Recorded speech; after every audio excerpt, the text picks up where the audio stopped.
Chaque soir, dans de nombreuses zones rurales et même urbaines de la RDC, l'obscurité interrompt brutalement le quotidien. L'absence d'électricité prive les familles de lumière, d'activités, d'opportunités. Mais une solution innovante venue du Japon redonne espoir et éclaire ces communautés, une lanterne à la fois. Comme dans des centaines de villages en Afrique, la nuit tombe souvent sans lumière.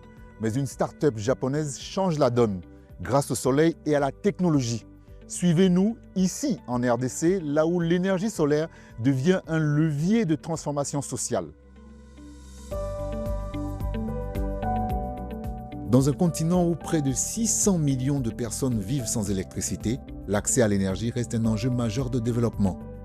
Washa, qui veut dire lumière en langue swahili, est né au Japon en 2013 avec une idée: rendre l'énergie propre, accessible aux zones rurales, tout en créant un modèle économique viable.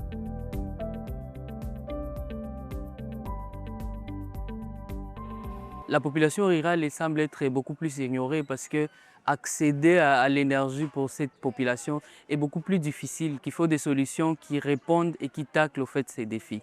Et voilà pourquoi on dit power to people, parce qu'on sait que l'énergie apporte beaucoup plus de solutions, apporte la joie, apporte beaucoup plus de satisfaction au niveau des familles.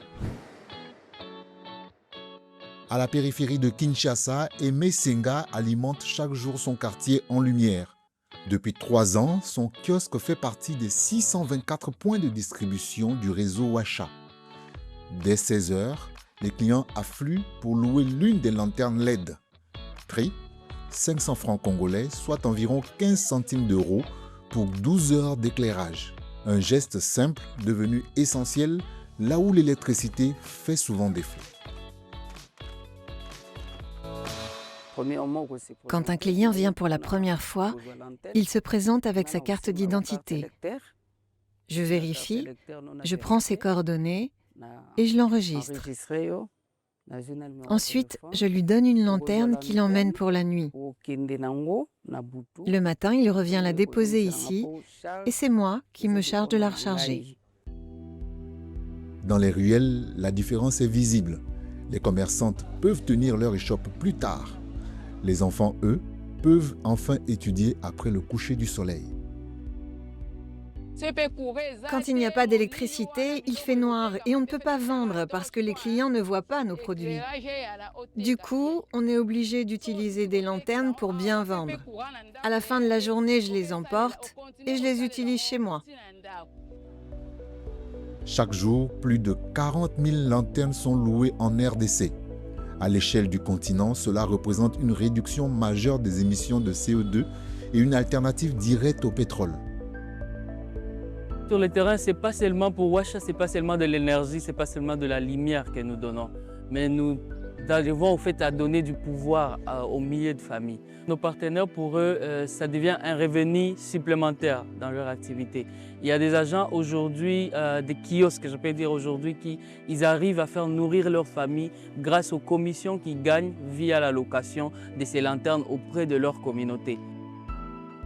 Chaque kiosque est géré par un opérateur local formé. Ce modèle permet une inclusion économique directe. Les commissions perçues deviennent un revenu durable.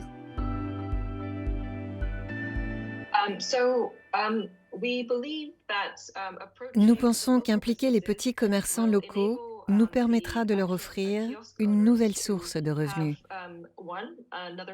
mais aussi de renforcer leur tissu communautaire. Ces commerçants connaissent mieux la communauté que nous. Ils prennent soin de leurs clients tout en prenant soin de nos produits, faisant ainsi le lien entre le client et Washa.